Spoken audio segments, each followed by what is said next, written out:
అందరికీ శుభోదయం అండి. దేవుడు ఈరోజు మన కొరకు సిద్ధపరిచిన వాక్యమును చదువుకుందాం.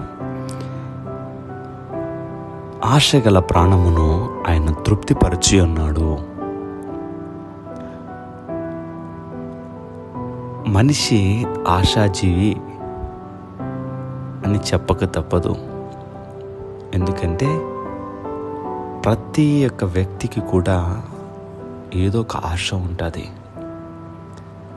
ఆశ లేనటువంటి మనుషులు ఎవరు కూడా ఉండరు. ఒకవేళ నాకు ఏ ఆశ లేదండి అని అంటే అది అంత మాత్రం కూడా సత్యం కాదు. ఏదో ఒక ఆశ తీరిన తర్వాత ఒక ఆశ మన జీవితంలో ఉంటూనే ఉంటుంది. మీకైనా నాకైనా ఎవరికైనా ఆశ అనేది సహజం. అయితే ఆశ గల ప్రాణమును ఆయన తృప్తిపరిచి ఉన్నాడు. మంచి ఎండలో ప్రయాణం చూసి వెళుతూ ఉంటే అతనికి నీళ్లు త్రాగాలనిపించింది.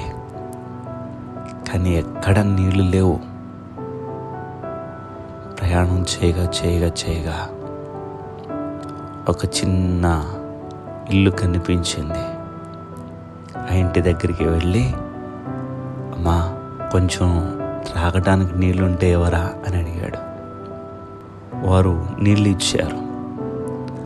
ఆ నీళ్లు త్రాగినప్పుడు కలిగేటటువంటి తృప్తి మాటల్లో వర్ణించలేం.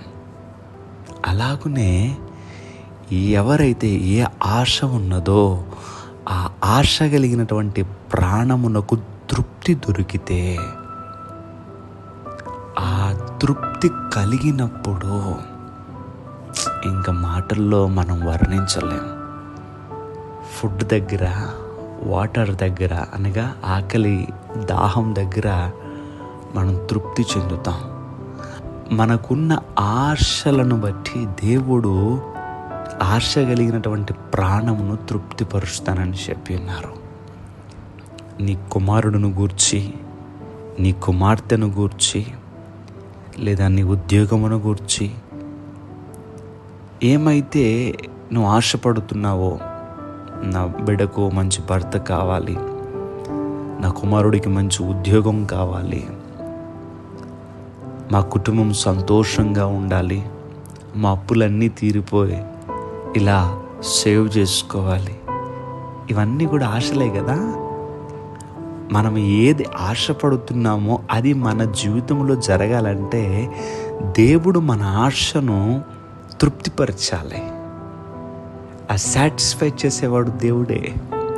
మన ఆశను తీర్చి ఆశ కలిగిన ప్రాణాన్ని తృప్తిపరిచేవాడు దేవుడే. కనుక ఈ మాటలు వింటున్నటువంటి నీవు ఏ ఆశ కలిగి ఉన్నావో దేవుడు నీ ప్రతి ఆశను కూడా తీర్చునుగాక. దయచేసి ప్రార్థన చేసుకుందాం. సర్వశక్తిమంతుడా, మీకు వందనములు. ఆశ కలిగిన ప్రాణమును తృప్తిపరుస్తానని మాట్లాడి ఉన్నారు. నీ బిడ్డల హృదయాల్లో ఏ ఆశ ఉన్నదో మీకు తెలుసు ప్రభువా.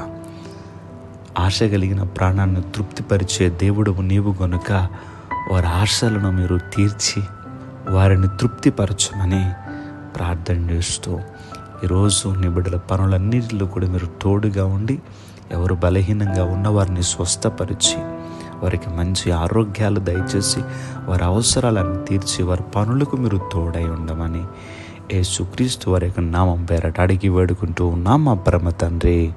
Amen, amen, amen.